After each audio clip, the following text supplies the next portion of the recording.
உலக மக்கள் எல்லோருக்கும் வணக்கம். நான் உங்கள் ஜி கோபால் பேசுகிறேன்.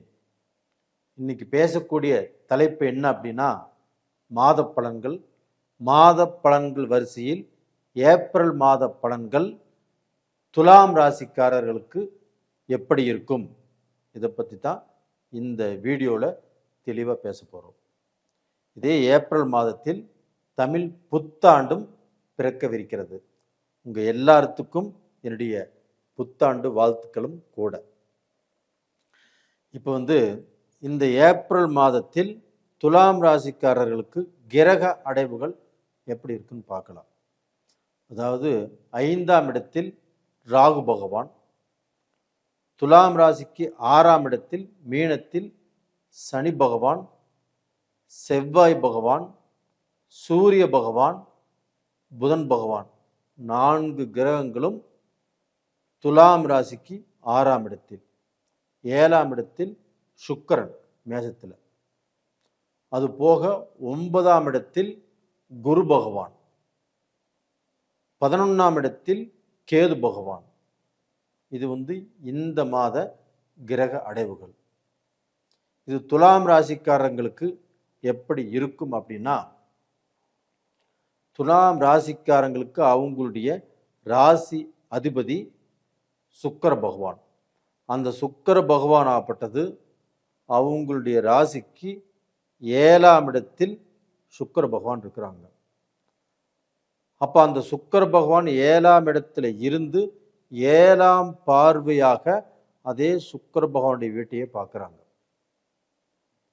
அப்போ பார்த்தீங்கன்னா, இந்த துலாம் ராசிக்காரர்களுக்கு கண்டிப்பாக ஒரு லக்ஸரி லைஃப் வாழ்வதற்குண்டான வாய்ப்புங்கிறது இல்லை, நல்ல நேரங்கிறது வந்தாச்சு. ஆனால் இதுவரைக்கும் அவங்க கஷ்டப்பட்டாங்க, அவங்க சம்பாரிச்சாங்க அப்படின்னா அவங்க அண்ணன் தம்பி அக்கா தங்கச்சி அம்மா அப்பா அவங்களுடைய வேண்டப்பட்ட உறவினர்கள், வேண்டப்பட்ட நண்பர்கள், இவங்க எல்லாரும் நல்லா இருக்கணும்னு சொல்லி இவர் கஷ்டப்பட்டு இவங்க உழைத்து அவங்க எல்லாத்துக்கும் தான் கொடுத்தார். அதில் இவர் ஏதாவது அனுபவிச்சாரா அப்படின்னா எதையுமே அனுபவிக்கவில்லை. அப்போ எல்லாத்துக்குமே இவர் கஷ்டப்பட்டு உழைச்சி எல்லாத்துக்குமே செஞ்சுட்டு நம்மளுக்கு எதுவுமே நாம் செஞ்சுக்கலையே அப்படின்னு நினைக்கக்கூடிய நேரகாலங்கள் கடந்த 3 வருஷத்தில் மட்டும்தான் வந்திருக்குது. அப்போ அந்த எண்ணங்கள் வரும்போது இவங்களுக்கு பொருளாதாரம் திருப்தியாக இல்லை.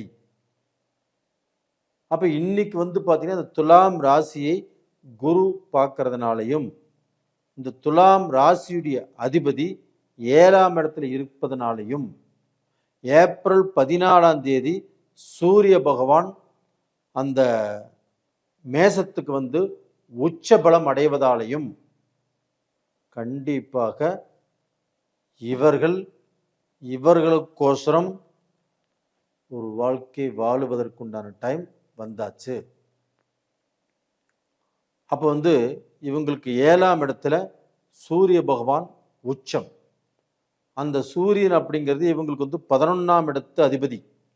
அந்த 11ஆம் இடத்து அதிபதி 7ஆம் இடத்துல போய் உச்ச பலம் அடையும் போது இவர்களுக்கு அந்த வாழ்க்கை ஸ்தானம், கணவன் மனைவி குடும்பம், இந்த இல்லற வாழ்க்கை குடும்ப வாழ்க்கையாகப்பட்டது சந்தோஷமாகவும் மன நிறைவாகவும்,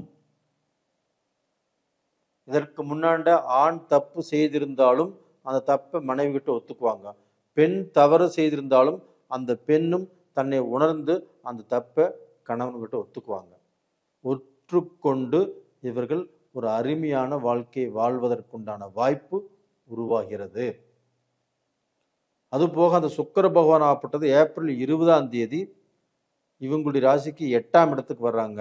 அந்த 8ஆம் இடத்துல சுக்கிர பகவான் ஆட்சி.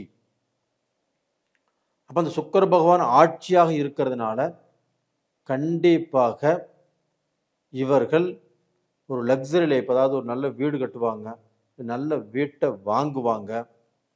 இல்லைன்னா வந்து பார்த்தீங்கன்னா இவங்களுக்கு ஏதாவது ரூபத்தில் அந்த சூரிய பகவான் உச்சமாக இருக்கிறதுனால வேலையில் ப்ரமோஷன் கிடைக்கும்.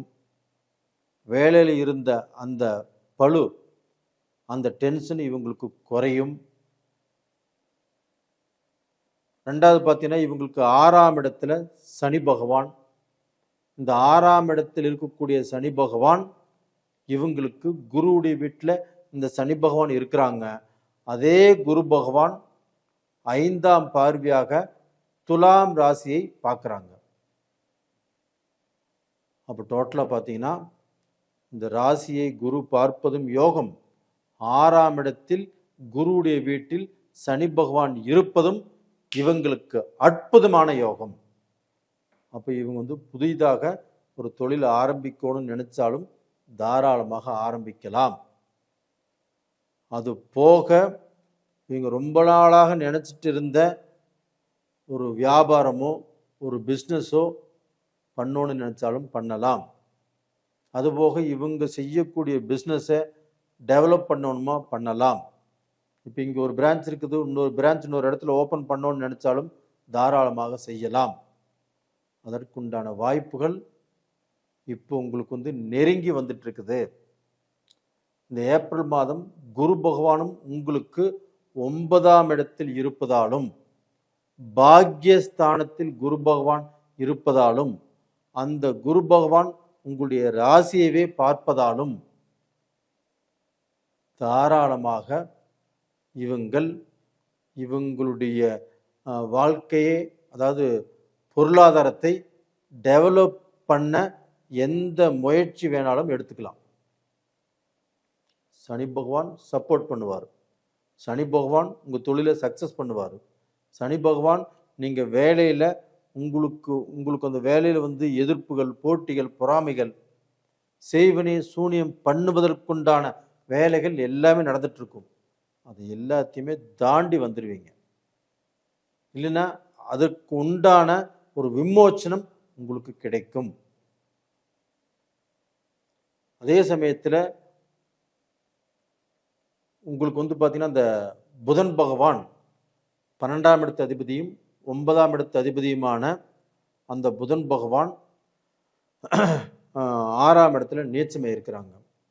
அப்போ வந்து துலாம் ராசிக்காரர்களாகப்பட்டது நீங்கள் சனியுடன் நீச்சமானதுனால ஒரு விஷயத்தை செய்ய போகிறீங்க அப்படின்னா ஒரு குழப்பங்கள் வரும். இது செய்யலாமா, செய்யக்கூடாதா, செய்யலாமா, செய்யக்கூடாதா அப்படிங்கிற ஒரு இக்கட்டான சூழ்நிலையில் குழப்பங்கள் வரும். அந்த பீரியடில் மட்டும் உங்களுக்கு குருவாக நினைக்கிறவங்க, இல்லைன்னா உங்களுக்கு ஒரு பெஸ்ட் ஃப்ரெண்டு, இவர்களிடத்தில் நீங்கள் சஜஷன் கேட்டுக்கிறது ரொம்ப நல்ல விஷயம். அதே சமயத்தில் ராகு பகவான் 5ஆம் இடத்துல இருந்து உங்களுக்கு குழந்தைகளால், இல்லைன்னா உங்களுடைய மக்களால் அவங்க தலையெடுத்து அவங்க திருமண காலம் வந்து, இல்லைன்னா படித்து வேலைக்கு போய் இன்னைக்கு இந்த மாதிரி சமயத்தில் அவங்கனால சில மன வேதனைகள் கண்டிப்பாக வரக்கூடிய காலகட்டங்கள். அந்த மன வேதனையையும் குரு பகவான் அந்த ராகுவை பார்த்ததுனால அந்த மாதிரியான மன வேதனைகள் வந்து கண்டிப்பாக தீர்ந்து போயிடும். அதனால் தைரியமாக இருக்கலாம்.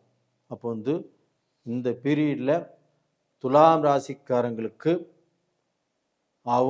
அதாவது இல்லத்தரசிகளுக்கு கண்டிப்பாக நல்ல ஆடைகளோ ஆபரணங்களோ கண்டிப்பாக நீங்கள் அடகு வச்சுருந்தாலும் திருப்புவீங்க.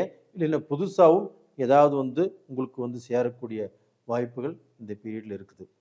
ஆனால் அதே சமயத்தில் உங்களுக்கு வந்து இந்த புதன் பகவான் நீச்சமானதுனால யாரையுமே அவ்வளவு சீக்கிரம் நம்பிடாதீங்க. நம்பி அவங்களுக்கு பணத்தை கொடுப்பதோ, இல்லை அவங்களுடைய பிரச்சனையை தூக்கி நீங்கள் தோளில் போட்டுக்கிறதோ, இல்லை அவங்களுக்கு ஜாமீன் போடுவதோ, இது எல்லாமே வேண்டாம். அதில் கொஞ்சம் பொறுமையாக இருங்க, நீங்கள் கண்டிப்பாக தப்பிச்சுக்குவீங்க. அதே சமயத்தில் இந்த சமயத்தில் நீங்கள் வணங்க வேண்டிய தெய்வம் எது அப்படின்னா, உங்களுடைய ராசிநாதன் சுக்கிர பகவானை, மகாலட்சுமியை இந்த பீரியடில் நீங்கள் வணங்கி வாருங்கள். கண்டிப்பாக உங்களுடைய கஷ்டம் வெகுவாக குறையும். நேயர்களே, உங்களிடமிருந்து விடைபெறுவது உங்களின் ஜி. கோபால். நன்றி, வணக்கம்.